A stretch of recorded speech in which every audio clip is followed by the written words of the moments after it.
He hadn't heard his son's voice in 2 years. Not a word. Not even a sound. Then one afternoon, he came home early and found his little boy on the floor, smiling, holding a toy stethoscope, pressed to the chest of a woman he barely knew. And then the boy whispered something that broke him completely. "You're okay, Mummy." The woman was just the housekeeper. No training, no therapy, no reason this moment should have happened. But in that quiet living room, something sacred took place. And Anthony Scott, a man who built billion-dollar systems to solve the world's problems, stood frozen, watching his son speak for the first time to a stranger. He didn't hire her to heal anyone. He just needed the house cleaned. Someone to mop the floors, do the laundry, keep things quiet. After losing his wife, Anthony didn't care much who came through the door anymore. He was tired. Tired of interviews. Tired of hoping. Tired of watching his son slip further away. Adrian had been diagnosed with nonverbal autism right after the funeral. He stopped talking. He stopped looking people in the eyes. Stopped playing. Stopped everything. Touch scared him. Noise made him panic. Meals were a battle. Sleep never came easy. Anthony had tried it all. Therapists, specialists, custom programs. 7 housekeepers in 1 month gone. Nothing worked. And honestly, he didn't expect anything different from this one. Regina Wilson. She showed up quiet, kept her head down, and didn't ask many questions. He barely remembered the interview. He just told her where the cleaning supplies were and left. He didn't know her story. He didn't care. But God did. And what happened in that house, what he saw with his own eyes that day, wasn't an accident. It was grace, in the form of a woman no one saw coming. If you've ever asked God for a sign, and waited, and nothing happened, I want you to stay with this story, because sometimes the breakthrough doesn't look like a miracle. It looks like a quiet woman, folding laundry in the hallway, while a father stands in the doorway, weeping. If this story speaks to something inside you, subscribe, like this video, and tell us where you're watching from. Not just your city, but the place you're standing in right now, emotionally, spiritually, because this story isn't just about a boy who found his voice. It's about the God who never stopped listening. Anthony used to be the kind of man who had answers. People brought him problems, he solved them, quickly, efficiently, without emotion. But there's no manual for what to do when your child stops speaking. He remembered the last word his son ever said. It was, "Mama." Said it once, quiet, right after the ambulance drove away. After that, nothing. It had been 2 years. No words. No eye contact. No reaction when Anthony walked into the room. Adrian was 6 now, but in some ways, he still looked like that same little boy who stood frozen by the kitchen doorway the morning Julia died. Anthony still saw it sometimes, the way Adrian watched the floor, how his fingers curled tight when someone turned on the sink, how he covered his ears when the wind picked up outside. The silence wasn't peaceful. It was heavy, like the whole house was holding its breath. Anthony tried everything. Therapists flew in, specialists called in, teams assembled. Each one walked through the front door full of plans, left exhausted, defeated, and quiet. 7 maids had come and gone. Some left in tears. One quit after just 3 hours. None of them could handle it. Not the mess, not the child, not the grief that lived in the walls. Anthony stopped asking their names after a while. Stopped giving instructions. Just told the agency, "Send someone who can do the work. That's it." And then one morning, she showed up. Regina Wilson. She didn't knock like the others. Didn't have a clipboard or a nervous smile. The cook let her in through the side. She wore a plain shirt, pulled her hair back. Carried her own supplies. Didn't ask where the mop was. Didn't ask about the boy. She just got to work. Anthony noticed her once that first day, quietly wiping down the fridge, humming something he didn't recognize. Gospel, maybe. Soft, low, barely there. He didn't speak to her. Didn't need to. She wasn't here to talk. She didn't move fast, but she was steady. Every room she finished felt calmer somehow. Less sharp, less empty. Adrian didn't react to her, but he didn't run from her either, and that was something. The first time Anthony saw his son near her, it caught him off guard. He came down the stairs one morning and saw Adrian standing in the hallway, not hiding, not crying, just standing there, watching her dust a bookshelf. Regina didn't turn around. She didn't speak. She kept moving, slow and quiet, like she didn't even know he was there. Anthony stood still, afraid to breathe too loud. Adrian just watched. Then, after a minute, walked away. No screaming, no panic, just walked away. It was the smallest thing, but Anthony felt something shift in his chest. He didn't say anything to Regina about it. He wasn't ready to believe it meant something, but he noticed that afternoon. She left a small stuffed monkey near Adrian's corner by the window. Didn't ask, didn't explain, just placed it gently on the carpet. Anthony didn't touch it, but the next morning, when he passed by on the way to his office, it was gone, and Adrian was sitting by the window, holding it. The house didn't change overnight. Adrian didn't suddenly talk or laugh or jump into anyone's arms. But the rooms didn't feel as cold. The air didn't feel so stuck. And for the first time in a long time, Anthony didn't feel like he was the only one, trying. He never asked Regina about her past, didn't ask why she came, didn't even know where she lived. She came in the morning, she left in the evening. No questions, no drama, no sound. Just that same quiet presence, and the sound of a child slowly turning toward the world again. Anthony still couldn't name what was happening. Didn't know if it was real or if it would last. But deep down, something whispered to him. Don't move too fast, don't speak too soon, just watch. Because maybe, just maybe, something holy was beginning. No one told Adrian a new housekeeper was coming. Anthony didn't think it mattered. He barely spoke to her himself. The agency had sent her name and a start date. That was it. No long resume, no smiling profile photo. Just Regina Wilson, 28, quiet, reliable. That morning, she showed up 10 minutes early. The cook let her in. Anthony didn't go to the door. He stayed in his home office, drinking coffee that had gone cold. He wasn't expecting much. Every new staff member came in with the same pattern. Nervous the first day, hopeful the second, overwhelmed by the third, gone by the fifth. So when Regina walked in quietly, took off her jacket, and asked for a broom, he barely looked up. She didn't ask about Adrian, didn't ask for a tour, just asked where the mop was and what time dinner usually wrapped up.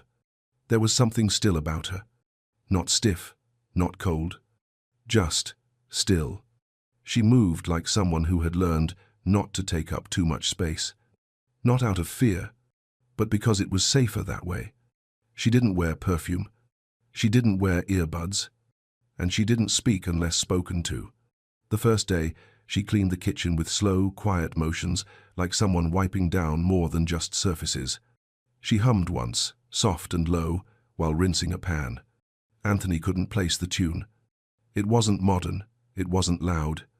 It sounded like something from childhood, something handed down. Adrian didn't react to her that day, but she noticed him. She didn't stare. She didn't crouch down or call his name like the others did. She just let him be. He passed by once while she was wiping the baseboards. She kept working, didn't look up, didn't try to connect. But she noticed him watching her from behind the curtain. That night, after Regina left, Anthony found something unusual. A small stuffed monkey, old, worn and missing an ear, was sitting near the spot where Adrian always sat by the window. That toy had been boxed away months ago. No one had touched it since. He didn't ask the staff about it. He didn't say anything the next morning. But by the time Regina returned, the monkey was in Adrian's lap. She didn't say a word about it. She just smiled, very softly, and went back to folding laundry. Over the next few days, small things kept happening. Regina placed a fresh cup of milk in the corner of the hallway near Adrian's usual spot. Nobody told her he liked it warm. Nobody told her he never drank it. But the next morning, the cup was empty. She didn't ask about it. She didn't celebrate. She just left another one the next day. And the next. Anthony began noticing how quiet the house felt. Not empty, just less tense. Staff didn't walk on eggshells. There were fewer slamming doors, fewer whispered apologies. He didn't want to say it out loud, not even to himself, but it was easier to breathe when Regina was there. Not because she fixed anything, not because she made grand gestures, but because she didn't try to be anything but present. She didn't avoid Adrian. She didn't chase him either. She just noticed. Like the way his fingers twitched when certain fabrics brushed his skin, or how he only sat near windows in the afternoon, not the morning, or how he always avoided the red crayon. She never asked Anthony about him, but she watched, and she listened, and something about that felt like grace. One evening, Anthony passed by the living room. Regina was sitting on the floor, folding clean towels into neat stacks. Adrian was a few feet away, facing the wall, rocking gently, holding his stuffed monkey. Neither of them said a word, but they were in the same room, breathing the same air, not afraid of each other. And for some reason, that image stayed with Anthony the rest of the night. He still didn't know who Regina Wilson was, where she came from, what her past looked like, but there was something about her he couldn't explain. She wasn't a therapist. She wasn't trained. She wasn't trying to prove anything. But something about the way she noticed the world made it feel less broken. And somehow, without trying, she was beginning to reach the one soul Anthony had spent 2 years failing to reach. Adrian didn't start talking. He didn't run into anyone's arms or laugh out loud. But he began showing up. That was the first sign. He started appearing in doorways. Not close, just near. Watching Regina as she worked. She never called out to him. Never tried to bring him in. She just did her tasks like usual, folding, sweeping, wiping down the tables. But she saw him. Sometimes it was just his eyes behind a curtain. Sometimes his feet just visible around a corner. And she let him stay hidden. She never made it about him. But she always kept the room quiet. Always moved a little slower when he was near. Always hummed that same soft tune like a memory carried on the edge of her breath. One afternoon, she was wiping the kitchen counter when she noticed Adrian's cup of milk hadn't been touched. She didn't throw it out. She warmed it again, poured it into a clean cup, and set it by the wall where he usually sat with his monkey. She didn't look back. Didn't wait to see what happened. She just went back to wiping crumbs from the sink. A few minutes later, she walked past again. The cup was gone, and the monkey had been placed beside it. Like a thank you, without words. Anthony had started paying attention more, too. He never said anything, but he began lingering near the rooms where Regina worked. Not to monitor, not to intrude, just to see what she saw. One morning, he paused by the staircase and watched Adrian sitting on the floor just outside the laundry room. Regina was folding towels, quiet, focused. Adrian was near the doorway. Not inside the room, not watching her directly, but close. The boy wasn't rocking, wasn't covering his ears, wasn't crying, just sitting, still, present. Anthony hadn't seen that in months. Later that week, Regina was mopping the hallway. She paused at a spot where Adrian had been standing earlier. A red crayon was lying on the floor. She picked it up, looked at it, and placed it gently on the windowsill, away from the others. Anthony noticed. He remembered what the last therapist had said. That Adrian hated red. That it might be linked to the memory of Julia's dress that day. The color of the ambulance lights. Regina hadn't been told any of that. But she noticed. She knew. And that's when Anthony started wondering, who is this woman?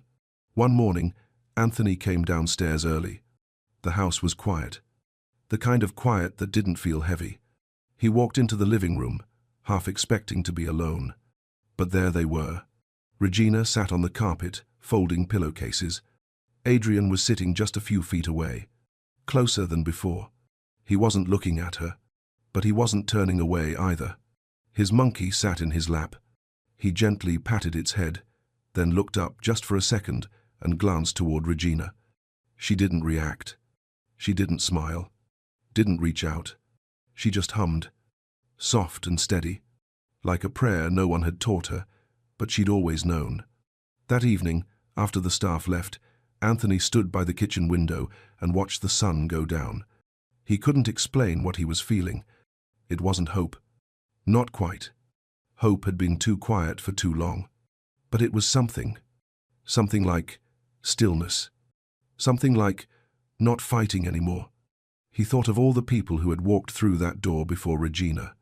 All the degrees, all the promises, all the plans. None of them stayed. But this woman, who said almost nothing, who came with no credentials, was slowly rebuilding a bridge no one else had been able to touch. And she was doing it, without touching anything at all. Anthony wasn't supposed to be home that early. Meetings had been cancelled. He didn't call ahead, didn't tell anyone he was coming back. He pulled into the driveway out of habit, not intention. The house looked the same as always, still, private, untouched. But something in him felt different, like something quiet had been waiting. He stepped inside and noticed it right away. The silence wasn't sharp anymore. It was soft, warm, even. No crying, no echo. Just a hush that felt settled. For the first time in a long time, the house didn't feel like it was holding its breath. He set his keys down and walked toward the living room. That's when he saw it. Regina was lying on the floor. Not in distress, not asleep, just still. Her yellow gloves were still on. A red cleaning bucket sat a few feet away. A dish towel laid neatly across her lap. And next to her, Adrian, sitting cross-legged, his head slightly tilted, holding a plastic stethoscope in his small hands. He placed it gently against Regina's chest, watched it, then touched it again. He was calm. He was focused. Then, without looking up, Adrian whispered, "You're okay, Mommy." Anthony stopped breathing. He didn't move, didn't blink. He just stood there, frozen in the doorway, watching something he couldn't explain. Something no therapist, no doctor, no program had ever been able to do. Adrian had spoken. After 2 years of silence, after thousands of dollars spent on treatments, after sleepless nights and unanswered prayers, his son had spoken. Not to him. Not during a session. Not in response to flashcards or routines. But here on the living room floor, to a woman he barely knew. Anthony felt everything at once. Relief. Grief. Shock. Jealousy. Yes, jealousy. Because that word, Mummy, was meant for someone else. It wasn't supposed to be hers. It wasn't supposed to come out like that, so natural, so soft, so real. It should have been said in a moment he could share. In a space he had created. Not like this. Not without him. He turned away before they could see him. His eyes burned, his chest ached. He walked back to his office like he was moving through water. And then, for the first time in over a year, Anthony Scott, a man known for never breaking, sat down behind his desk and wept. He didn't know how to feel. He didn't know what to say. He couldn't stop seeing the image. Adrian, pressing the toy stethoscope to Regina's chest, whispering the word that had been locked away since Julia's death. There was something holy about it, but also something that hurt more than anything he'd ever felt. That night, he stayed up, staring at the baby monitor screen. Adrian was asleep, curled up with the stuffed monkey. Breathing slow, peaceful. Anthony didn't sleep. His thoughts kept circling one question he couldn't shake. Why her? Why not the experts? Why not the programs, the schools, the cutting-edge therapies? Why this quiet woman who said almost nothing and never promised anything? Why did Adrian trust her? Why did he speak to her?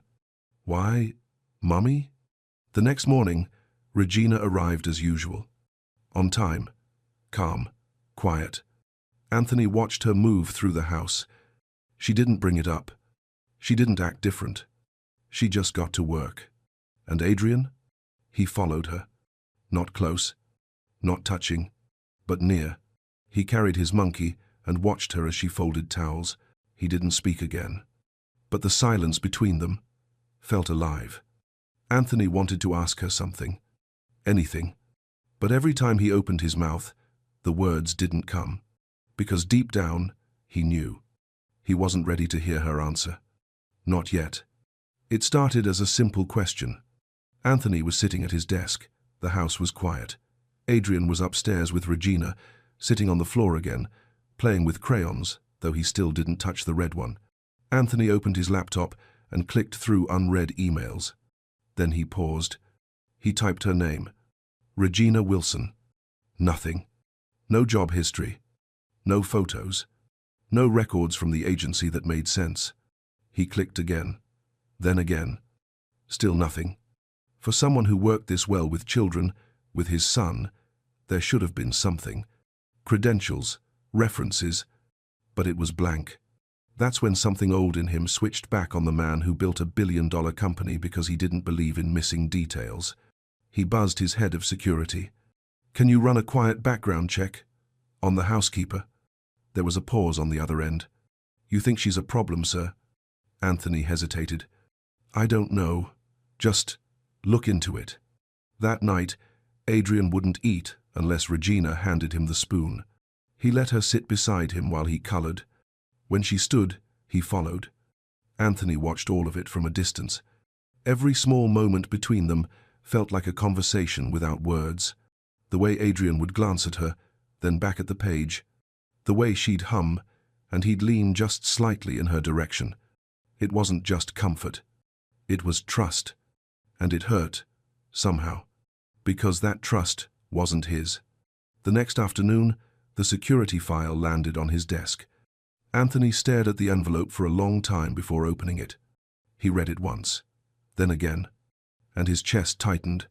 Her name wasn't always Regina Wilson. She had changed it a few years ago, after leaving a hospital job out of state. She wasn't a maid. Not originally.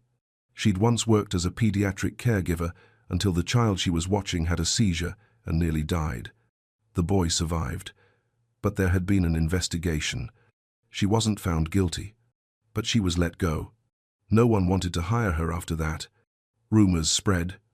Licenses revoked. Her record flagged, unofficially. That's when she disappeared, changed her name, took quiet jobs, no questions, no noise. The final page showed a court ruling. She'd lost custody of her younger brother after the incident. She never fought it. Anthony sat back in his chair. Everything in him wanted to stay calm, logical. But something deeper stirred. Not anger, conflict. Because it didn't make sense. That file was supposed to disqualify her, prove she wasn't who she claimed to be. But instead, it explained her. The stillness, the quiet, the gentleness that didn't come from training, but from living with a scar she'd learned to carry without showing. He could have fired her that night. He had the reason, the paperwork. But something in him said wait. That evening, after Adrian fell asleep, Anthony stood in the kitchen as Regina wiped down the table. "I saw your file." She didn't flinch, didn't look up, just kept wiping. "The seizure, the hospital, the custody hearing." She paused, set the cloth down, then turned. No panic, no defense. "Do you want me to leave?" she asked quietly. He shook his head. Not yet. He wasn't sure what he wanted. "Why didn't you tell me?" Regina looked at him really, looked at him for the first time. "Because people don't ask to hear the whole story. They just read the worst part and walk away." Anthony didn't say anything. She waited. "I didn't harm that child," she said. "It wasn't my fault, but that didn't matter. When the boy got sick, I was the one standing there, and that was enough." Her voice didn't shake, but it wasn't cold, either. It was the voice of someone who had already accepted what the world believed about her and chose to keep going anyway. "What about your brother?" Regina looked down. "He was 12, I was 19. I was all he had. But after the case, they split us. He was adopted by another family. I wasn't allowed to see him. He sent me a letter once, but I never wrote back. I didn't want him to grow up ashamed of me." Anthony stared at her. You think Adrian's going to be ashamed of you? Regina blinked. Then she said, almost in a whisper, No, I think he already sees me, for who I really am, and he stayed. She picked up the cloth again. But if you want me to go, I'll go. Anthony didn't answer, because he couldn't. Not yet. He just watched her finish wiping down the table, then quietly walk out of the room. And somewhere, in the stillness, he felt something begin to break open. But it wasn't her. It was him. It happened on a Thursday. Nothing about the day felt unusual until the doorbell rang. Most people didn't ring at this house. Staff came through the side. Deliveries were left at the gate. So when Anthony opened the front door and saw two people standing there, badges around their necks, folders in their hands, he already knew it wasn't good. We're with Child Protective Services, the woman said gently. We received a report. We need to speak with you. They sat at the dining table. Anthony tried to stay calm, tried not to show his confusion or his rising anger. The woman opened her folder. The report says a non-certified adult is acting in a caretaking capacity for your son. He didn't answer. It also mentions a prior record under another name, employment history, an unresolved case involving a child. Still, he said nothing. Is there a Regina Wilson currently living or working in this household? He nodded once. She's our housekeeper. Has she had unsupervised contact with your son? That question stuck in the air, like something too heavy to move. He looked out the window. He could see Adrian sitting in the yard, his stuffed monkey in his lap. Regina was across from him, slowly picking up leaves one by one and handing them to him without speaking. And Adrian, his son, who once screamed at wind, at color, at closeness, was reaching out, taking each one from her hand. No words, no instruction, just presence. Anthony turned back to the caseworker. She's the only one he lets near him. The woman looked down, took a few notes. I understand that, but due to the history on her record, we're going to have to open a formal inquiry. And until that's resolved, she'll need to be removed from the home, temporarily. He didn't speak. Couldn't. The man beside her closed the folder gently. We know this is hard, but this is protocol. Regina didn't cry when he told her. She didn't plead, didn't ask who called. But Anthony could see it right behind her eyes, the ache of being pulled out again, of being told her presence was too much, or not enough. She walked upstairs to gather her things. Anthony stood in the hallway, unsure of what to do with his hands. He felt helpless, small, like the floor had dropped out from under the fragile piece they'd just begun to build. Adrian was in his room when she went in to say goodbye. She didn't speak to him like a therapist. She didn't give a speech or explain what was happening. She just sat beside him on the floor, held out her palm. He placed the monkey in it, then looked at her, really looked, and the moment shattered. "Mummy," he whispered, not playfully, not pretending, but like someone naming something real. Anthony stood in the hallway, holding back tears. He heard the sound that came next, a low, heartbreaking wail from his son, the kind of cry that comes from somewhere deep, where language doesn't reach. Adrian was screaming, kicking, clawing at the walls, and Regina didn't move. She just whispered through the noise, "You're okay. I stayed. But the car was waiting outside. Regina came downstairs slowly, her bag over her shoulder. She didn't look at Anthony, not because she was angry, but because looking at him might break her. He stepped in front of the door. "I can stop this. I can fight it." Her voice was almost too soft to hear. "You can't fight what people don't want to understand. They won't see what's real. They'll only see my record." He looked at her, really looked. For the first time, not as a staff member, but as someone who had saved his son's heart. "You're not what they say you are." "Neither is he," she said, quietly. She reached into her pocket, pulled out the monkey, placed it in Anthony's hands. "Please don't let him forget I stayed." And then she left. No drama, no goodbye, just a door closing behind her. That night the house wasn't quiet. It was loud with pain. Adrian screamed for hours. Not words, not tantrums, Just raw, empty cries that had no shape, only hurt. Anthony tried to hold him, but he was pushed away. He tried to sing, to hum what she used to hum, but Adrian covered his ears, and Anthony sat there on the floor, holding a stuffed monkey, and realizing he hadn't just lost a housekeeper, he'd lost the only person his son had ever trusted. The house felt different now. Not empty, not loud, just wrong. There was food in the fridge, dishes put away, towels folded. Everything looked fine, but nothing was. Adrian stopped sleeping through the night. He wouldn't stay in his room, wouldn't let anyone dress him, wouldn't eat unless it was one brand of crackers, broken into 4 exact pieces. He cried more, but not like before. This was deeper. Not tantrums, not fear. It was loss. A kind of pain Anthony didn't know how to reach. Every time Adrian passed the corner where Regina used to leave his milk, he paused, looked, waited. And every time, there was nothing there. Anthony tried to fill the space. He cancelled work, stayed home, sat beside Adrian when he colored, tried to hum that soft tune she always used. But it wasn't the same. The boy didn't move toward him, didn't push him away, either. He just sat in silence.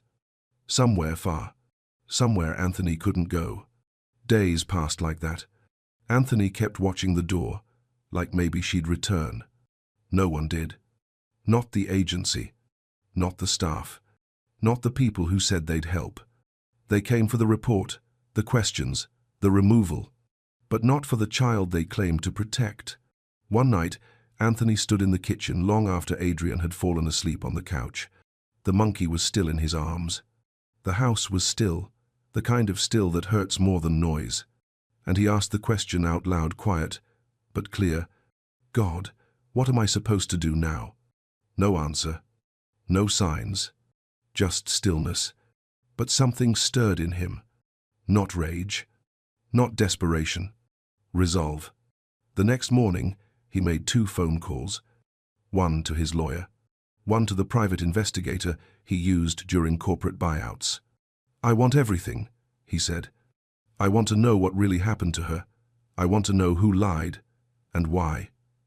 2 days later, the first folder landed on his desk. It wasn't long, but it was heavy. Regina had been working at a children's clinic in North Carolina when the incident happened. The child had a rare seizure disorder, undiagnosed, unpredictable. Regina had followed protocol, called for help, stayed with him until the ambulance arrived. But the hospital didn't want press, didn't want questions, so they gave the family a quiet settlement and blamed the caregiver. She was let go the next day. No hearing, no defense, no second chance. Her license was quietly flagged. She was told not to speak to the media. One nurse had tried to stand up for her, wrote a letter. It was ignored. And then Anthony saw it. A voicemail, buried in a phone record the investigator had recovered. It was from the clinic's administrator. If she talks, we'll bury her again. She's lucky she's walking free. Anthony sat there, stunned. All that pain, all that shame, all that silence she had carried wasn't hers to carry. He could still see her eyes the night she left, still hear her voice. They won't see what's real. But he had. He saw his son speak. He saw his son laugh. He saw something break open that no doctor, no dollar, no program had ever touched. That evening, Adrian had a meltdown, the worst one since Regina left. He screamed until his voice cracked, threw his crayons, tore a photo off the wall.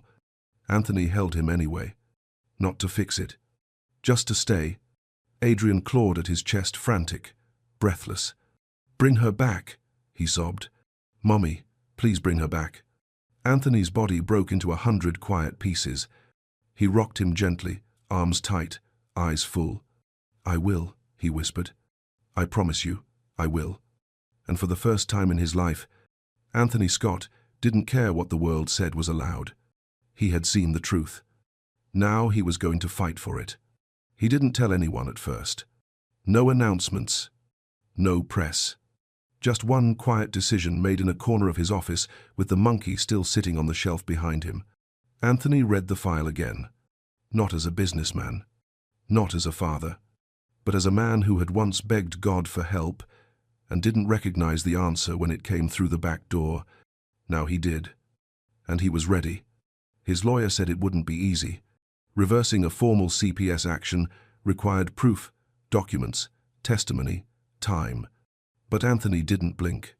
Do it anyway. He handed them everything. The hospital report, the flagged voicemail, the list of therapists who had come and gone, and a video. Not a dramatic one, just a quiet clip from the baby monitor the day Anthony had come home early. Adrian, toy stethoscope. Regina, still and stiller. And that voice, "You're okay, Mummy." Word started to spread. Not on headlines, not in blogs, but between people. The nurse who had written the ignored letter years ago came forward. A former hospital volunteer. A mother from a support group. Each one had a story. Each one had seen how Regina showed up in silence and stayed when others walked away. And slowly, the picture began to change. The hearing was scheduled on a Tuesday morning. Regina showed up in a plain blue dress, hair tied back, no makeup. She sat quietly in the back until her name was called. Anthony sat beside her. Adrian stayed home with a trusted sitter, crayons, and a monkey in his lap. They asked Anthony to speak. He didn't use a script. Didn't quote statistics. Didn't try to sound impressive. He just told the truth. My son didn't speak for 2 years, not a word. We had the best doctors, the best programs, the best people money could buy. None of them reached him. But she did. She didn't use charts or techniques. She didn't promise results. She just showed up, every day, quiet, present. And one afternoon I came home early, and I saw something I'll never forget. My son spoke. He looked at her, put a toy on her chest and said, "You're okay, Mummy. I've built companies that have touched the world, but nothing has touched my son's heart until her. I don't care what a file says. I don't care who made a mistake years ago. I saw what was real. And what's real is that my son knows who saved him." When he sat down, the room was silent. Regina didn't cry. But something in her eyes softened like a weight she'd been carrying quietly had finally been named out loud. By the end of the week, the inquiry was closed. Her record was cleared. The case was dismissed. And one quiet morning, without announcement or warning, Regina returned to the house. Adrian was sitting near the living room window when the door opened. He didn't look up at first, but then he heard the sound. That same soft hum, low, gentle, familiar. He turned. His eyes widened. He stood. And then he ran. Straight into her arms. Monkey pressed between them. No words. Just a moment that no one dared to interrupt. Anthony stood back. He didn't move. Didn't try to own the moment. Just watched. And in that silence, something healed. Not everything. Not overnight. But something. Regina never asked what Anthony said at the hearing. She didn't need to. And Anthony never asked what she prayed in those years of being unseen. He already knew the answer. It was in the way she folded towels. The way she left warm milk without asking. The way she let silence become safety, not shame. Later that night, Regina sat on the rug. Adrian lay beside her, coloring. Anthony sat near the edge of the couch, close, but not too close. And for the first time, the house felt like more than walls and light switches. It felt like a home. The house didn't change overnight. There were still hard days. Mornings when Adrian wouldn't eat. Nights when thunder made him crawl under the table and cover his ears. But the difference was, they weren't alone anymore. Regina came back the same way she left, quietly. No announcement. No celebration. She unpacked her things in the small room near the laundry, hung her plain clothes in the closet, washed her hands, started a load of towels, and just like that, she was home. Adrian stayed near her almost every day now. He didn't talk much, but his eyes were alive. He followed her from room to room with a crayon in one hand and his monkey in the other. Sometimes he would press the toy stethoscope to her chest, just like before. He never said the word again. But he didn't need to. They both remembered. Anthony watched it all unfold from a different place inside himself. A quieter place. He'd stopped trying to control everything. Stopped needing to know the next 5 steps. He was learning how to just sit and stay. He and Regina didn't speak about the past often. There were no long conversations. No drawn-out apologies. But there were shared looks, quiet understandings, moments when their eyes met over Adrian's head and nothing needed to be said. One afternoon, Adrian did something small. He walked into Anthony's office. Didn't knock. Didn't run. Just walked in. Stood beside the chair. Climbed up onto his lap. And stayed. Anthony didn't speak. Didn't move. He just closed his laptop. Wrapped his arms gently around his boy. And in the stillness of that moment, he realized. The silence had never been a wall. It had been a waiting room. A few months later, Anthony made a quiet decision. He used his resources to start something called the Adrian Project, a non-profit offering in-home support for children with communication disorders. No big launch. No red carpet. Just real help, offered in quiet homes like his used to be. He asked Regina to be the first director. She said no at first. "I don't want to be the face of anything," she said. "I just want to keep showing up." But he insisted. "That's exactly why you're the right person." So she agreed. On one condition. "We don't fix kids," she said. "We meet them." The house felt different now. Not because of new paint or new staff, but because there was laughter. Not loud, not wild, but real. Adrian had started to read. One word at a time. He still hated loud noises, still didn't like crowds. But he laughed when the monkey fell off the table. He painted sunrises with soft colors. He whispered, "I love you," to Regina before bed. He called her Miss G. She never corrected him. Every Friday afternoon, Adrian brought the toy stethoscope into the living room. Regina would lie back on the rug, arms by her sides, and he'd press the little plastic piece to her chest. Every time he smiled. Every time it mattered. Anthony sometimes watched from the stairs. No phone in hand. No deadlines waiting. Just his son. Breathing. Laughing. Present. There were no big endings. No final breakthroughs. Just the quiet beauty of something broken, becoming whole in its own way. On a cool evening in early spring, Adrian crawled into Regina's lap during story time. The book slid from her hand. He looked up at her, toy monkey tucked under his arm. "You're okay," he whispered. She blinked, pressed a hand to his cheek. "So are you," she said. Anthony walked past the door just then. Paused. He didn't interrupt. Didn't speak. He just smiled. The kind of smile that holds gratitude too deep for words. Because he knew. This wasn't the house it used to be. It didn't echo with silence anymore. It didn't ache with unanswered prayers. Now, it breathed. Softly. Steadily.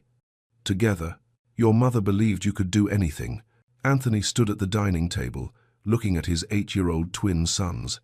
Their shoulders pressed together like they could split the weight of failing between them. Was she wrong? The boys didn't answer.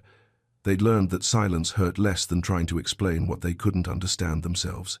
Michael's tears fell quietly. Victor's hand found his brother's under the table. Their father grabbed his jacket and left the room. And in that moment, in that crushing, suffocating quiet, someone else was listening. Someone who knew exactly what it felt like to believe you were born broken. Catherine wasn't supposed to hear any of it.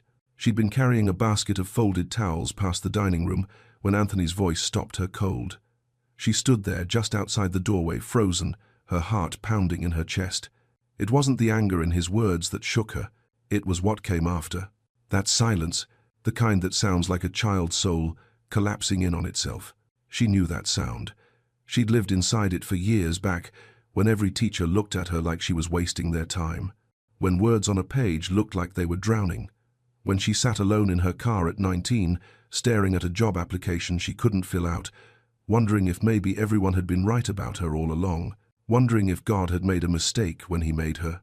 But standing there now, listening to two little boys trying not to cry, something stirred deep inside her chest. Not pity, recognition. Through the open door, she could see them.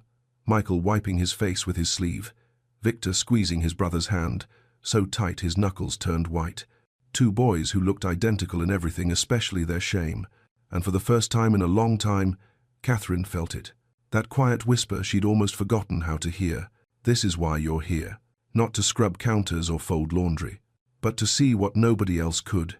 Because sometimes, when the world has written you off, and you've got nothing left but your own scars, God puts you exactly where you need to be. Right in front of someone who's breaking the exact same way you once did. But before we begin, hit that subscribe button, like this video, and tell me where in the world you're watching from. And if you've ever felt like you were too broken to be loved, stay with me. Because this story is about to show you that sometimes the people who save us are the ones nobody sees coming. Catherine knelt beside Michael's chair, the green overlay still resting on the open page. For a moment, neither of them moved, just sat there in the quiet of the library, dust floating through the afternoon, light coming in from the window. Michael stared at the words beneath the green sheet. His finger traced the first line. The cat sat. His voice was so soft she almost didn't hear it. On the mat. He looked up at her, eyes wide with something she hadn't seen in them before. Wonder. I read it. I actually read it. Catherine's throat tightened. She nodded, couldn't speak for a second. Victor stepped closer, his arms crossed tight over his chest like he was protecting himself from disappointment. Does it work for everyone? 5. 2. I don't know, Catherine said honestly. But we can find out. She pulled another overlay from her pocket, this one blue, handed it to Victor. He took it like it might break, placed it carefully over his own book, started reading. His voice shook at first, then steadied. By the third sentence, he wasn't stumbling anymore. Michael grabbed his brother's arm. You're doing it. Victor's eyes filled with tears. He didn't stop reading, just kept going, his voice getting stronger with every word, like he was proving something to himself. When he finished the paragraph, he looked at Catherine. Why didn't anyone show us this before? Catherine didn't have a good answer for that, so she just said, I don't know, sweetheart, but we're going to figure it out now. Together, that became their rhythm. Every afternoon while Anthony was away, while the house was quiet and no one was watching, Catherine met the boys in the sunroom. Not the library. Too formal, too much like school. The sunroom felt different, warm, safe, light pouring through the windows, plants growing wild in the corners, the old couch where their mother used to read to them before she died. Catherine brought supplies from the kitchen, shaving cream, food coloring, baking sheets. The twins looked at her like she'd lost her mind. We're going to write with shaving cream? Michael asked. We're going to feel the words, Catherine said. Your hands need to learn them as much as your eyes do. She spread the cream across the tray, smooth and thick, showed them how to trace letters with their fingers. Say it, feel it, write it. Michael spelled cat in the cream, then dog, then mom. His face lit up. It's like drawing. Exactly, Catherine said. Your brain loves this. Victor preferred movement. He couldn't sit still for more than 5 minutes, so Catherine let him walk, let him read while pacing circles around the coffee table. You think better when you move, she told him. So move. He did, and for the first time in his life, the words didn't swim away from him. By the third day, something shifted. Michael finished his homework in 20 minutes, work that usually took him 2 hours. Victor read 4 pages of a chapter book without stopping once. They started laughing again, real laughs, the kind that filled the room and made the house feel alive. Mrs. Patterson, the head housekeeper, noticed. She'd pass by the sunroom and pause, listening to their voices. Never said a word, just watched Catherine with an expression that was hard to read. The gardener, Mr. Alvarez, smiled when he saw them through the window one afternoon, gave Catherine a small nod, like he understood something the others didn't. But there were whispers too. In the kitchen, in the laundry room. She's overstepping. She's just the help. What happens when Mr. Smith finds out? Catherine heard them, felt the weight of their judgment pressing down on her shoulders every time she walked through the house. But when she looked at Michael spelling words in shaving cream, his whole face glowing with pride. She couldn't stop. When she watched Victor read aloud while walking in circles, his voice steady and strong, she knew. This was bigger than her job, bigger than their opinions. This was what she was meant to do. Friday afternoon came too fast. Anthony would be home tomorrow. The conference in Singapore had ended early. Catherine wiped down the coffee table, packed away the colored overlays, the textured letters, the baking sheets still smelling like shaving cream. Michael grabbed her hand. "You're not going to stop, are you?" She looked down at him, at both of them standing there, fear creeping back into their eyes. "I don't know," she said quietly. "Your dad might not understand." "Then we'll make him understand," Victor said, his jaw set with determination that looked just like his father's. Catherine smiled, sad and hopeful at the same time. Maybe. That night, she couldn't sleep.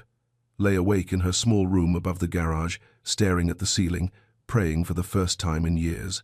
"God, if this is real, if I'm supposed to be here, please let him see it. Please." She didn't know if he was listening, but she closed her eyes and hoped anyway. The next afternoon, everything changed. Anthony came home 3 days early. No warning, no phone call. Just walked through the front door at 2 o'clock, exhausted from the flight, wanting nothing more than silence and sleep. He heard laughter coming from the sunroom. His son's laughter. He hadn't heard that sound in over a year.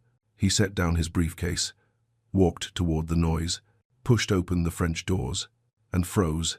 Catherine sat between the twins at the coffee table. Michael had shaving cream spread across a baking tray in front of him, tracing the word "believe" with his finger. Victor was mid-stride, walking his usual circle around the couch, reading aloud from a book about dinosaurs. All three of them were smiling, and Anthony, standing in the doorway, travel bag still slung over his shoulder, couldn't move. The table was covered, colored plastic sheets, letter tiles with different textures, headphones connected to an audiobook, a mess of learning that looked nothing like the rigid tutoring sessions he'd paid thousands for. "What the hell is this?" The words came out sharper than he meant them to. Catherine's heart dropped into her stomach. She stood quickly, hands already reaching for a towel to wipe the cream away. "Mr. Smith, I can explain. You're the housekeeper." His voice was tight, confusion twisting into something harder. "I hired you to clean, not to—" "Dad, wait." Victor's voice cut through the air like a crack of lightning. He stepped forward, the book still clutched in his hand, his whole body trembling. "I read 12 pages today." Tears filled his eyes. 12, without stopping once. Anthony stared at his son, at the boy who hadn't finished a single chapter book in 2 years. "Please don't make her stop," Victor whispered. Michael scrambled to his feet, holding up the baking tray, shaving cream dripping onto the floor. "Look, Dad, I spelled dinosaur right. I never get it right." He grabbed his homework from the edge of the table, pages of math problems, handwriting practice, reading comprehension. Completed, nearly perfect. Handed it to his father with shaking hands. Anthony took it, stared down at his son's neat, careful work. His jaw worked. No words came. Catherine stood frozen, her heart hammering against her ribs. She forced herself to meet his eyes. "I'm sorry I didn't ask permission, Mr. Smith." Her voice was quiet, steady, but I recognized something in them. Something I've lived with my whole life. Silence pressed down on the room like a weight. The twins stood side by side, hands clasped together, terrified. Anthony's eyes moved from the homework to their faces, his son's faces, glowing with something he hadn't seen since Rebecca died. Pride. When he finally spoke, his voice barely made it past his throat. "My office, now." He turned and walked away, his footsteps heavy on the wood floor. Catherine's stomach twisted into knots. The boys looked up at her, their faces crumpling. "I'm sorry," she whispered, kneeling down between them. "I'm so sorry." Michael threw his arms around her neck. Victor buried his face in her shoulder, and for a moment, Catherine just held them, feeling their small bodies shake, wishing she could protect them from what was coming. The walk to Anthony's office felt like walking to her own execution. Every step down that long stretch toward his door, Catherine's mind raced. She'd be fired. Of course she'd be fired. She'd overstepped, broken trust, done exactly what she'd been warned not to do her whole life, tried to be more than she was allowed to be. She knocked. "Come in." Anthony sat behind his desk, laptop open in front of him. His jacket was off, tie loosened, sleeves rolled up, but his face, she couldn't read it. "Sit." She sat, folded her hands in her lap to keep them from shaking. Long, suffocating silence. Finally, he spoke. "Tell me exactly what you did with my sons." Not angry, not accusing, just tired, and something else she couldn't name. Catherine took a breath, then another. "I saw dyslexia," she said quietly. "Classic signs, the way they reverse letters, how long it takes them to process words, the way Michael shuts down when he's overwhelmed, the way Victor can't sit still because his brain needs movement to focus." She paused. "I recognized it because I have it too." Anthony's eyes flickered. Surprise, maybe disbelief. She kept going.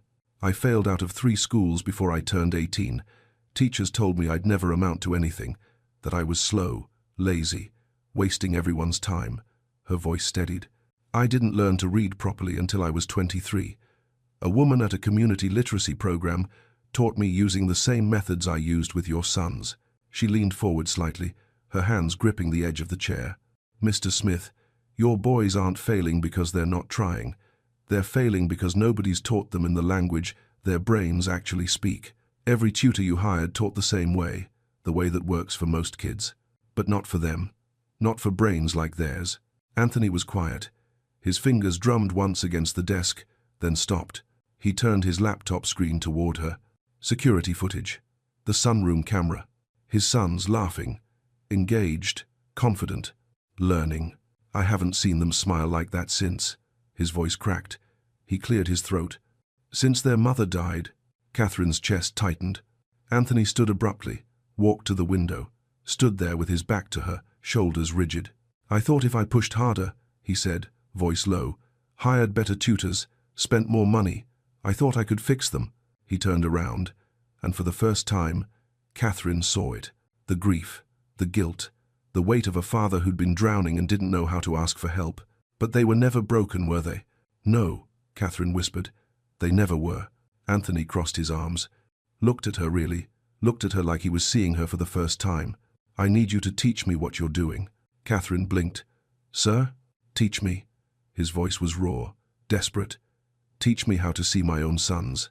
Anthony didn't sleep that night. Catherine left his office around 7, quietly, still unsure if she had a job in the morning. The boys had already eaten dinner with Mrs. Patterson mac and cheese, their favorite, and been sent upstairs to bed early. The house fell into its usual evening silence. But Anthony's office light stayed on. He sat at his desk, laptop glowing in the darkness, and started searching. Dyslexia symptoms in children. Dyslexia versus learning disability. How to recognize dyslexia in twins. Article after article. Research study after research study. Videos of children learning to read using colored overlays. Testimonials from parents who'd spent years thinking their kids were lazy, unmotivated, broken.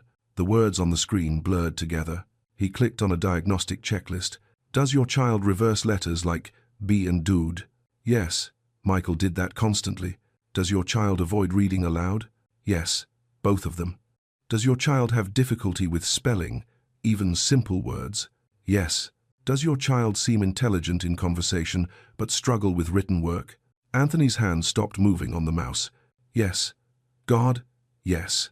They could talk about anything, space, dinosaurs, how engines worked. They asked questions that stunned him sometimes with their depth, but put a worksheet in front of them, and they shut down completely. He kept reading. One article mentioned that dyslexia often went undiagnosed in children from wealthy families because parents could afford tutors who just worked harder, pushed longer, drilled the same methods over and over without ever asking why the child wasn't learning. Anthony's stomach turned. He opened another tab, searched for the tutors he'd hired over the past 2 years. Not one of them specialized in learning disabilities. Not one. He'd spent $50,000 on people who were teaching his sons the wrong way, and he'd blamed Michael and Victor for not trying hard enough.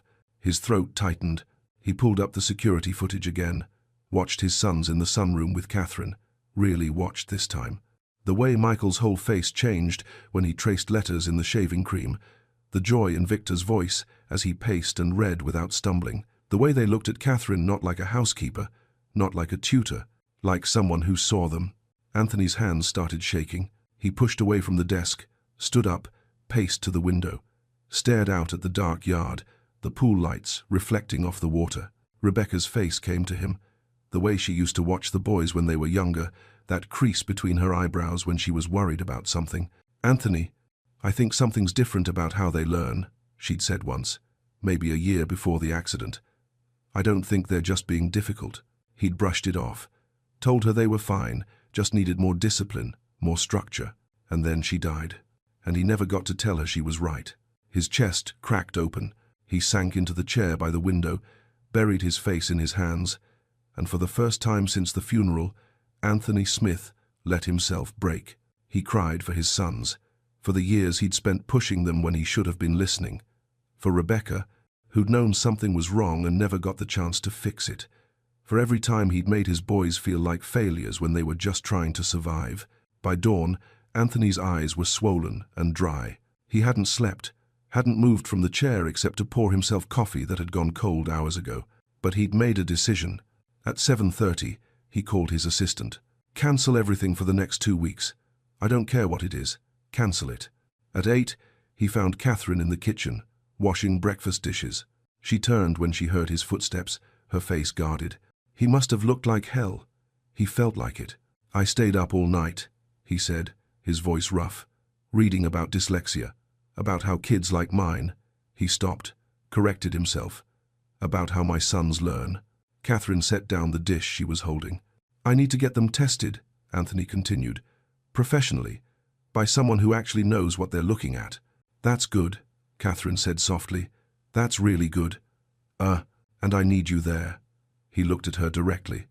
"When they do the testing, when we get the results, I need you to help me understand what it all means." Catherine hesitated. "Mr. Smith, I'm not a doctor. I'm not even a teacher. You're the only person who's seen them." His voice broke slightly. "Really seen them. And I need you to teach me how to do that." She studied his face for a long moment, saw the exhaustion, the regret, the desperate hope of a father who'd finally stopped running. "Okay," she said quietly. "I'll help." Anthony nodded, turned to leave, then stopped. "Catherine?" She looked up. "Thank you." His voice was barely a whisper. "For not giving up on them when I almost did." He walked out before she could respond. Catherine stood alone in the kitchen, her hands still wet from the dishes, tears sliding down her face. For the first time since she'd arrived at this house, she let herself believe that maybe, just maybe, God had put her exactly where she was supposed to be. Dr. Sarah Chen arrived on a Tuesday morning. Anthony had hired the best educational psychologist in the state, someone who specialized in learning disabilities, who'd worked with hundreds of children like his sons. Catherine watched from the kitchen window as the doctor pulled up in a silver sedan, carrying a leather bag and a calm expression that suggested she'd seen this 1,000 times before. The twins were already nervous. They'd barely touched their breakfast. "What if she says we're stupid?" Michael whispered to Catherine while she cleared their plates. Catherine knelt beside his chair, looked him straight in the eyes. "She won't, because you're not." "But what if the tests say, the tests are going to show what I already know?" Her voice was steady. "Sure, that your brains are brilliant. They just work differently." Victor stood by the window, arms crossed, watching his father talk to Dr. Chen on the front steps. "He looks scared," Victor said quietly. Catherine glanced out. Anthony's shoulders were tense, his hands shoved deep in his pockets, a posture she'd never seen on him before. "He is," she said, "but not of you. He's scared he missed this for too long." Victor turned to look at her. "You think he feels bad?" "I think he feels everything." The testing took 6 hours. Dr. Chen set up in the library, spreading assessment materials across the table, puzzles, reading passages, memory games, pattern recognition tasks. The boys went in separately, Michael first, then Victor. Anthony and Catherine waited in his office. Neither of them knew what to do with the silence. Catherine sat on the edge of the couch, hands folded in her lap, trying not to watch the clock. Anthony stood by the window, pretending to read emails on his phone, but she could see he wasn't actually looking at the screen. An hour passed, then 2. "Do you think they're okay in there?" Anthony finally asked, his voice tight. "Dr. Chen knows what she's doing," Catherine said. "And the boys are stronger than you think." Anthony turned to look at her. "Really look at her. You care about them." It wasn't a question, just an observation. Catherine met his eyes. "Yes. Why?" The question hung in the air between them. Catherine thought about lying, about saying something polite and distant, but she was tired of pretending she didn't feel what she felt. "Because nobody cared about me," she said quietly. "When I was their age, when I was failing and teachers were giving up, and I thought I was the problem." Her voice caught. "Nobody fought for me. Nobody looked closer. And I spent 15 years believing I was broken." She looked down at her hands. "I don't want them to spend 15 years believing that." Anthony was quiet for a long time. Then he crossed the room and sat down in the chair across from her, not behind his desk, not standing above her, just there, close enough that she could see the exhaustion in his face. "I'm sorry," he said. Catherine looked up, confused. "For what?" "For whatever they did to you, whoever made you feel that way." His jaw tightened. "And for almost doing the same thing to my sons. You didn't know?" "I should have." His voice was raw, honest. "Rebecca tried to tell me, and I didn't listen. I was too busy, too distracted, too convinced that if I just pushed hard enough, everything would fall into place." He rubbed his face with both hands. "I've spent 3 years trying to be both parents, trying to fill the space she left, and I've failed at all of it." "You haven't failed," Catherine said softly. "You're here now. That's what matters." "Is it?" "Yes." They sat in the quiet after that, not uncomfortable, just present. Two people who'd both been broken in different ways, waiting to see if they could help two boys avoid the same fate. Around 4 o'clock, Dr. Chen knocked on the office door. Anthony stood so fast he nearly knocked over his chair. "Come in." Dr. Chen stepped inside, her expression calm but serious. She carried a folder thick with papers. "Mr. Smith, Miss Walsh." She nodded to both of them. "The boys did beautifully. They're resting in the kitchen with some snacks." "And?" Anthony's voice was barely steady. Dr. Chen set the folder on the desk, opened it to the first page of results. "Both boys have superior IQ scores," she began. "Michael tested at 127, Victor at 129. Anthony's breath caught. "They also both have severe dyslexia and ADHD, Dr. Chen continued. "Classic presentation. The kind that's often missed because the child is intelligent enough to compensate for years before the system catches up." She turned another page, showing charts and graphs that meant nothing to Catherine but everything to Anthony. "They're currently reading at a second-grade level, despite being in third grade. Their processing speed for written language is significantly delayed. But," she looked up at both of them, "the coping strategies they're using are remarkable, graduate-level interventions." Dr. Chen's eyes settled on Catherine. "Who's been working with them?" Anthony gestured toward Catherine. "She has." Dr. Chen studied her with new interest. "Miss Walsh, have you worked with dyslexic children before?" Catherine shook her head. "Just one. Me."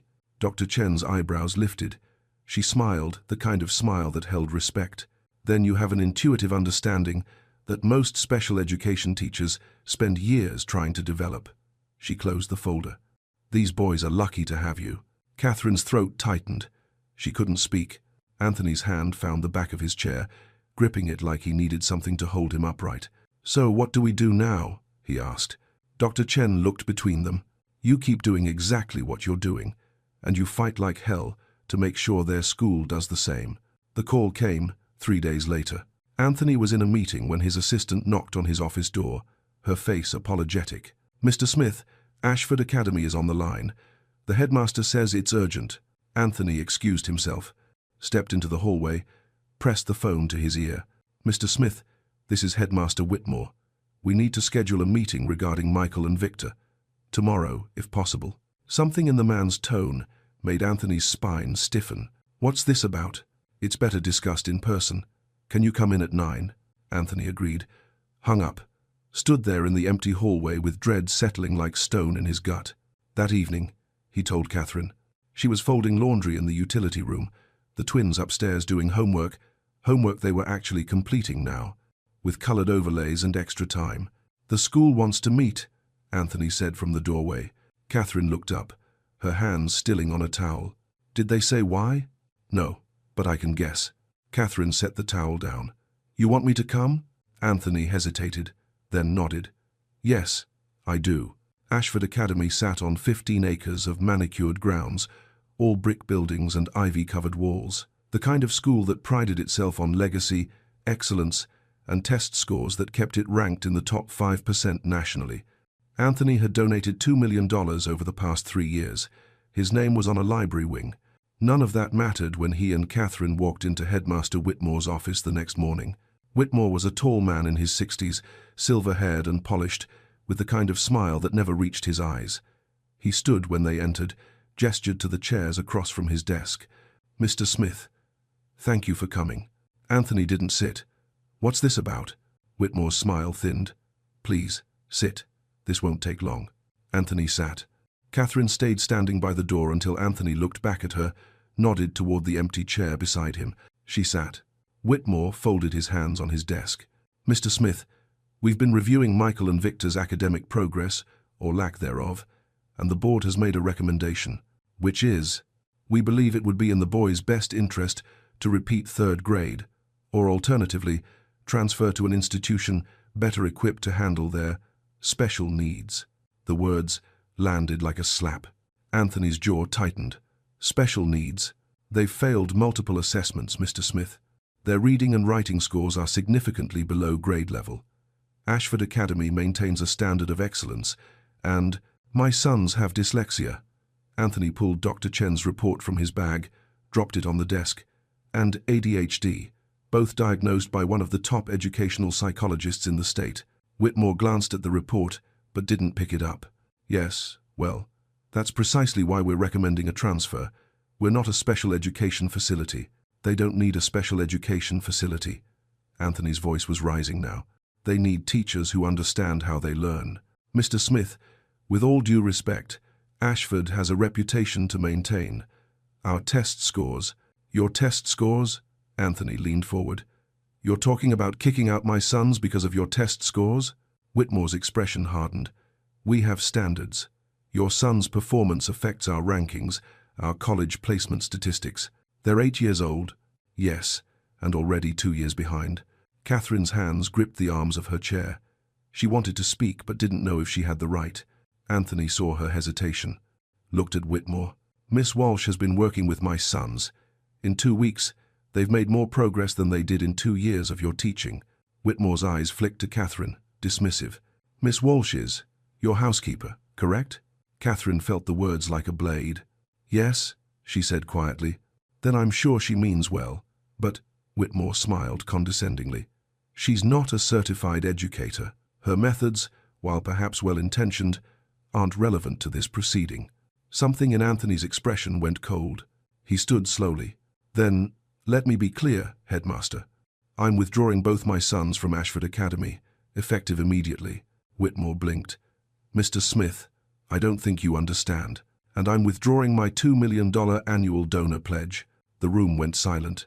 Whitmore's face paled. "Now, let's not be hasty. I'm also telling every parent I know exactly why." Anthony's voice was steady now.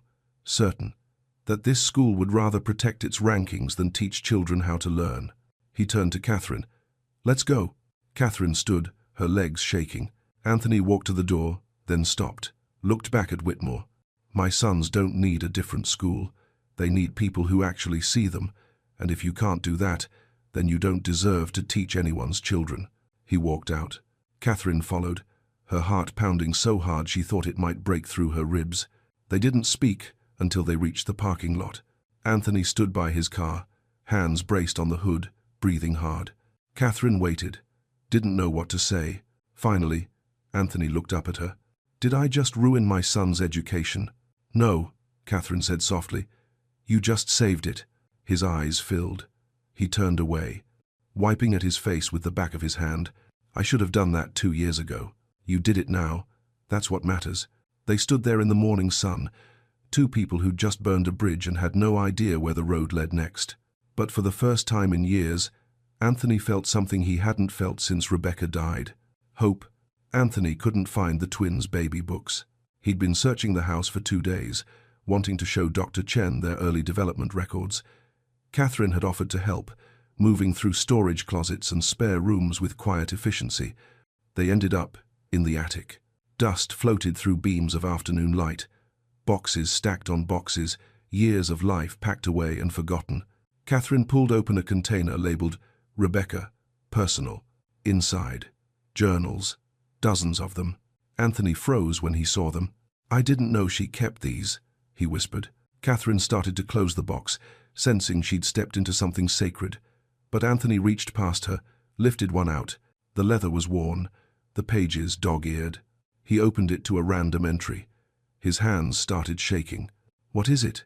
Catherine asked softly. He didn't answer, just kept reading, his face going pale. Then he sank onto an old trunk, the journal open in his lap. Catherine waited, didn't move, barely breathed. "She knew," Anthony finally said, his voice breaking. Rebecca knew something was wrong. He turned the journal toward Catherine. "Let her read. March 15th. Michael reversed his B's and D's again today. The teacher says he's not paying attention. But I watched him. Anthony. He was paying attention. He just can't see them the right way. I need to get them tested. I need to understand what's happening before they start believing they're failing." Catherine's throat closed. Anthony flipped forward. Another entry. June 3rd. "Victor can't sit still during reading time. His teacher called it behavioral issues. But when I let him walk around while I read to him, he remembered every word, every single word. There's something here, something everyone's missing." Another page. September 12th. "I've been researching dyslexia. Everything I'm reading sounds like my boys. I'm calling that specialist next week. Anthony thinks I'm worrying too much. But I know my sons. I know something's different." The date on that entry was 2 weeks before she died. Anthony's shoulders started shaking. Catherine knelt beside him, her hand hovering near his arm, unsure if she should touch him. "She tried to tell me," he whispered. "I remember that conversation. I told her they were fine, that she was overthinking it." His voice cracked completely. "And then she was gone, and I spent 3 years pushing them the same way everyone else did." Tears streamed down his face. "I failed her. I failed them." "No." Catherine's voice was firm. She grabbed his hand without thinking. "You didn't know. You were grieving. You were trying to survive. I should have listened. She would forgive you." Catherine squeezed his hand. "And your sons already have." Anthony looked at her, really looked at her, his eyes red and raw. "How do you know?" "Because I see the way they look at you now." Her voice softened. "They don't see a man who failed them. They see their father trying. And that's everything." They sat there in the dusty attic light, his hand still in hers, surrounded by boxes of a life that was gone but not forgotten. After a long moment, Anthony pulled another journal from the box, opened it near the end, found an entry dated a month before Rebecca's death. His breath caught. "Listen to this," he said, his voice barely steady. Catherine leaned closer. "October 8th. I had the most beautiful dream last night. Anthony and I opened a learning center for children like ours, a place where kids who learn differently aren't made to feel broken, where teachers actually see them. We called it Hope House. I know it sounds impossible, but maybe one day, when the boys are older, when we understand their needs better, maybe we could do something. Maybe we could help other families who feel as lost as we do right now." Anthony closed the journal carefully, set it on top of the box, covered his face with both hands, and broke. Not the quiet tears from before. This was deeper, years of grief and guilt and regret pouring out of him in waves. Catherine didn't say anything, just stayed beside him, let him shatter, let him feel it all. When he finally looked up, his voice was raw but certain. "We're going to build it." Catherine blinked. "What?" "Her dream. The learning center." He looked at her with eyes that were still wet but suddenly clear. "We're going to build it for her, for our sons, for every child who needs someone to see them." Anthony. She'd never used his first name before. It slipped out without thinking. That's a huge thing." "I know." He stood, still holding Rebecca's journal. "But you're going to help me. You're going to run it." "I can't. I'm not." "You're exactly who should." He turned to face her fully. "You understand these kids because you were one of them. That's worth more than any degree. But I don't have credentials. I don't have." "Then we'll get you credentials." His voice was steady now, determined. "I'll pay for your education, whatever it takes. You'll go to school, get your degree, your teaching certification, and when you're ready, we'll open the center together." Catherine stared at him, her mind reeling. "Why would you do that for me?" Anthony's expression softened. Because you did something for my sons that no one else could. You saw them. And maybe, his voice caught, maybe that's what Rebecca's been trying to tell me all along, that the people who save us aren't always the ones with the biggest credentials. Sometimes they're just the ones who know what it's like to be broken. Catherine's eyes filled. For the first time in her life, someone was offering her more than she'd ever dared to dream, and she was terrified. But she whispered anyway, "Okay." Catherine sat alone in her room that night, staring at the laptop Anthony had given her. A new laptop, still in the box, for school applications. She'd opened it an hour ago, created an account, pulled up the website for the local community college, but her hands wouldn't move. The cursor blinked in the empty text box. "Tell us about yourself." Catherine had no idea where to start. She was 28 years old, high school dropout, former foster kid who'd lived in her car, a woman who cleaned other people's houses for a living. Who was she to think she could become a teacher? Her finger hovered over the keyboard. Then she closed the laptop, put her head in her hands, and let herself feel the weight of what she'd agreed to. Downstairs, Anthony couldn't sleep either. He sat in the living room, Rebecca's journals spread across the coffee table in front of him. He'd been reading them for hours, learning his wife all over again through her words. She'd been scared too, scared of getting it wrong, scared of failing their sons, but she'd written it anyway, dreamed it anyway. Maybe we could help other families who feel as lost as we do right now. Anthony traced the words with his finger. "I'm sorry I didn't listen," he whispered into the empty room. "I'm sorry I waited so long." The house settled around him. Quiet, still, but not lonely. Not anymore. Upstairs, he heard footsteps. Catherine, moving around in her room. He wondered if she was as terrified as he was. The next morning, Catherine came down early to start breakfast. She found Anthony already in the kitchen, coffee brewing, the twins' lunchboxes lined up on the counter. He looked up when she walked in. "Couldn't sleep?" he asked. "No." She moved to the sink, started washing her hands out of habit, even though there was nothing to clean yet. "You?" Not really. They stood there in the pre-dawn quiet, two people who'd promised each other something impossible and were now facing the reality of it. "I don't know if I can do this," Catherine said finally, her voice barely above a whisper. Anthony set down his coffee cup. "What part?" "Any of it." She turned to face him. "College, teaching, running a center. I failed out of school 3 times, Anthony. What if I fail again?" "You won't. You don't know that." "Yes, I do." He moved closer. "Because this time, you're not doing it alone. And this time, you actually want it." Catherine's eyes filled. "What if I'm not good enough?" "You already are." His voice was steady. "Sure, my sons are proof of that." She looked down, trying to blink back tears. Anthony hesitated, then reached out and gently lifted her chin, so she had to meet his eyes. "Catherine, you spent your whole life being told you weren't enough, but you are. You always have been, and I need you to start believing that." A tear slipped down her cheek. "I'm scared." "So am I." He dropped his hand. "I'm terrified I'll mess this up, that I'll fail Rebecca's dream, that I'll let my sons down again." "You won't." "Then we won't." He smiled slightly. "We'll just have to be scared together." Footsteps sounded on the stairs. The twins appeared in the doorway, hair messy, still in their pajamas. "Why are you both up so early?" Michael asked, rubbing his eyes. Catherine quickly wiped her face. "Just making breakfast." Victor studied them both with the kind of knowing look that 8-year-olds sometimes have. "Were you crying?" Catherine started to deny it, but Anthony spoke first. "We were talking about big changes. Sometimes, big changes are scary." Michael walked over to Catherine, wrapped his arms around her waist. "Is it good scary or bad scary?" Catherine's throat tightened. She knelt down so she was eye level with him. "Good scary," she said softly. "The kind that means something beautiful might happen if we're brave enough."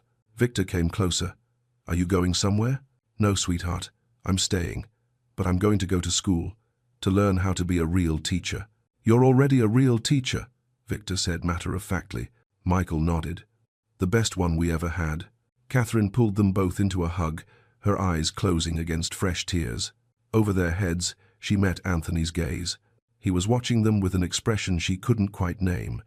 Grief and gratitude mixed together, love for his sons, and something else, something that looked almost like hope. "Pancakes?" he asked quietly. Catherine smiled through her tears. Pancakes. That afternoon, Catherine opened the laptop again. This time, she started typing. My name is Catherine Walsh. I learned to read at 23 years old. For most of my life, I believed I was broken, that my brain didn't work the way it was supposed to, that I would never be more than I was. Then I met two boys who were breaking the same way I once did, and I realized something. I wasn't broken. I was just learning in a language no one had taught me yet. I want to become a teacher so I can be for other children what no one was for me, someone who sees them, really sees them, not as problems to fix, but as people who just need someone to believe in them first. She paused, read it over, then hit submit before fear could stop her. The application went through. Catherine closed the laptop slowly, put her hand over her heart and felt it beating hard and fast, and whispered a prayer she hadn't prayed in years. God, if this is real, if this is what you want from me, please don't let me fall. The house was quiet around her, but somewhere deep inside, where faith lives even when you've forgotten it's there, she felt something settle, not certainty, but peace. And for now, that was enough. 4 months passed like breathing. Catherine enrolled in community college, night classes, online courses, weekends buried in textbooks while the twins did their homework beside her at the kitchen table. Some nights she wanted to quit, stared at essays she'd rewritten 5 times and still didn't think were good enough, called herself foolish for thinking she could do this at 28 when she'd failed so completely at 18. But then Michael would look up from his reading and say, "You spelled that wrong," pointing at her paper with a grin, and she'd laugh. Fix it. Keep going. The twins transferred to a small progressive school across town. Smaller classes. Teachers trained in learning differences. Accommodations written into their education plans. Extra time, colored overlays, oral testing options. Within 6 weeks, both boys passed their first full exam. Catherine was there when Anthony got the email from their teacher. Watched his face go still, then crumble, then light up all at once. He showed her the screen with shaking hands. Michael, 87%. Victor, 92%. They did it, he whispered. They actually did it. Catherine's eyes filled. They always could. They just needed someone to let them. That night, Anthony took them all out to dinner. A real celebration. The twins ordered dessert first, laughing when the waiter pretended to be shocked. Catherine sat across from Anthony, watching him with his sons really present with them for the first time since she'd met him, laughing at their jokes, listening to their stories about school, asking questions that showed he actually cared about the answers. This was what healing looked like. Not perfect, not finished, but real. By winter, the plans for the learning center were underway. Anthony had purchased an old Victorian house on the edge of town, 3 stories, wraparound porch, big windows that let in light from every direction. It needed work, but the bones were good. He brought Catherine to see it on a Saturday morning. They stood in the empty front room, sunlight streaming through dusty windows, their breath visible in the cold air. "What do you think?" Anthony asked. Catherine turned slowly, taking it in. The high ceilings, the hardwood floors that creaked under her feet, the built-in shelves that could hold books. "It's perfect," she whispered. "Each room will be different," Anthony said, his voice filling with something she'd never heard from him before: excitement. Sensory spaces, movement zones, quiet areas for kids who need stillness. Everything designed around how different brains actually learn. He pulled out architectural sketches, showed her the plans. Catherine looked at the drawings, her heart swelling in her chest. "When can we open?" "A year, maybe less if construction goes smoothly." He looked at her. "Will you be ready?" Catherine thought about her college classes, the teaching credential she was working toward, the fear that still woke her up some nights. "I don't know," she said honestly, "but I'll try. That's all anyone can do." They walked through the empty house together, mapping out rooms in their minds. The twins ran ahead, their voices echoing through the hollow spaces, calling out which room they wanted to help decorate. In what would become the main learning area, Catherine stopped, placed her hand on the window frame. "Rebecca would love this," she said quietly. Anthony came to stand beside her, close enough that their shoulders almost touched. "She does," he said. "I think she's been watching this whole time, making sure we got it right." Catherine looked at him, saw the peace in his face that hadn't been there 6 months ago. "You miss her?" "Every day." His voice was steady. "But I'm not drowning in it anymore. And I think, He paused. I think she'd be okay with that. They stood in the winter light, surrounded by the skeleton of a dream that was slowly becoming real. What should we call it? Catherine asked.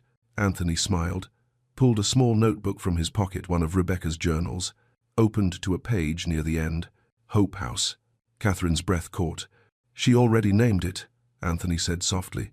Years ago. We're just catching up. That evening, back at the house, Catherine found a letter in her mailbox. Her hands shook as she opened it. Dear Miss Walsh, congratulations. You have been accepted into the Special Education Credential Program beginning next fall. She read it 3 times, then walked inside, found Anthony in his office, and handed him the letter without a word. He read it, looked up at her, smiled wider than she'd ever seen. You did it. We did it, she corrected. The twins appeared in the doorway, sensing something important. What happened? Victor asked. Catherine knelt down, pulled them both close. I'm going to be a real teacher, an official one. Michael's face lit up. Does that mean you can teach more kids like us? Yes, baby. That's exactly what it means. Victor looked at his father. Is the center really going to happen? Anthony nodded. It's really going to happen. And kids like us won't have to feel stupid anymore. Catherine's throat closed. No, sweetheart, they won't. Because we're going to show them what I showed you, that different doesn't mean broken. Michael threw his arms around her neck. You saved us, he whispered.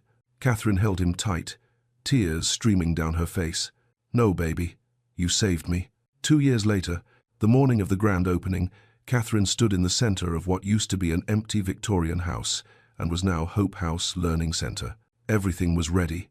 Sensory rooms painted in soft colors, movement spaces with balance beams and yoga mats, quiet corners with beanbags and weighted blankets, shelves lined with books in every format, audiobooks, large print, graphic novels, colored overlays organized by shade, textured letters, art supplies, every tool a different kind of learner might need. And in the main entrance, a portrait of Rebecca Smith, her smile warm, her eyes kind. Beneath it, a plaque for every child who was told they couldn't, and for every person who helped them see they could. Catherine traced the words with her finger. She'd be so proud of you, a voice said behind her. She turned. Anthony stood in the doorway, wearing a suit but looking more relaxed than she'd ever seen him. The twins flanked him on either side, 10 years old now, taller, confident, holding a ribbon for the ceremony. I hope so, Catherine said softly. I know so. Anthony walked closer. You turned her dream into something real. We did, Catherine corrected. All of us. Michael looked up at his mother's portrait. I wish she could see this. She can, Victor said quietly. I think she's been watching the whole time. By 9 o'clock, families started arriving. 47 children enrolled for the first semester. Each one carrying a story like the twins had carried years of being told they weren't trying hard enough, weren't smart enough, weren't enough. Catherine greeted them at the door, not as a housekeeper anymore. As Director Catherine Walsh, certified special education teacher, the woman who'd built this place from nothing but pain and hope. One mother approached her, holding the hand of a small girl, maybe 7 years old, with red eyes and hunched shoulders. This is Emma, the mother said, her voice breaking. She told me last week she doesn't want to be alive anymore because she's too stupid for school. Catherine's heart cracked open.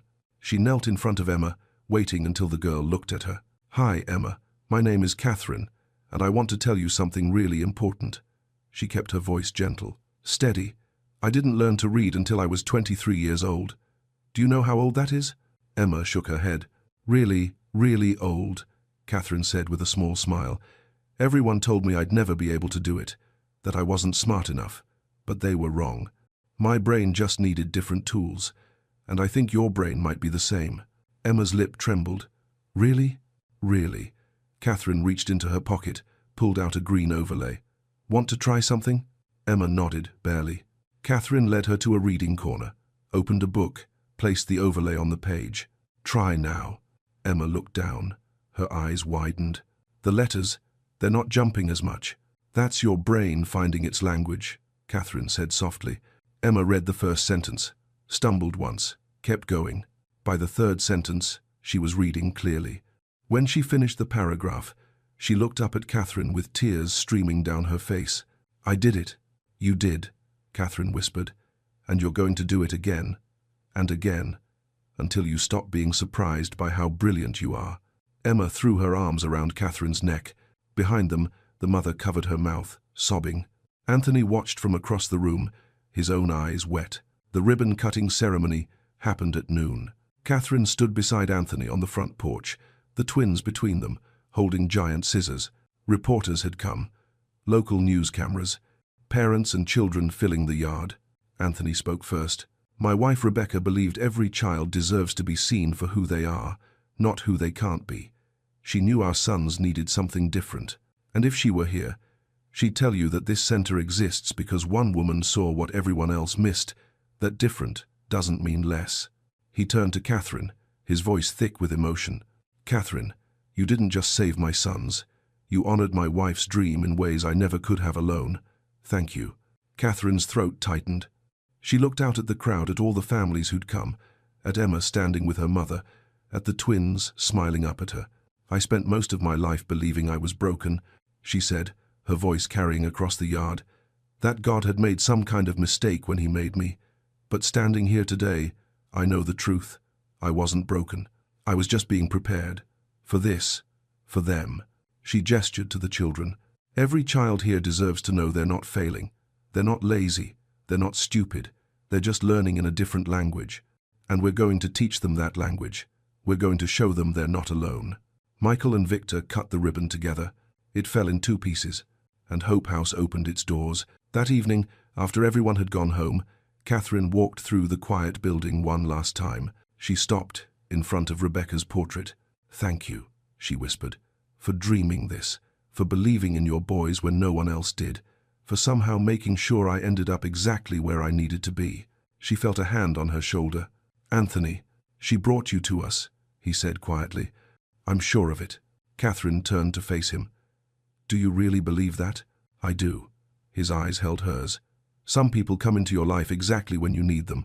Not a moment sooner, not a moment later. Just right on time." They stood close in the dimming light, 2 people who'd been broken in different ways and had somehow found healing in helping others. "Thank you," Catherine said, "for believing in me when I didn't believe in myself." "Thank you," Anthony replied, "for teaching me how to see my own children." Outside, the sun was setting. Golden light poured through the windows, filling every corner of Hope House with warmth. And somewhere in the silence between heartbeats, in the space where grief becomes grace, Catherine felt it. That whisper she'd heard 2 years ago in a kitchen, holding 2 broken boys. "This is why you're here." She closed her eyes. And finally, after 28 years of feeling invisible, Catherine Walsh let herself believe what she'd spent her whole life trying to find. She was seen. She always had been. And now, she'd spend the rest of her life making sure every child who walked through these doors knew they were seen too. Not despite being different, but because being different was exactly what made them beautiful.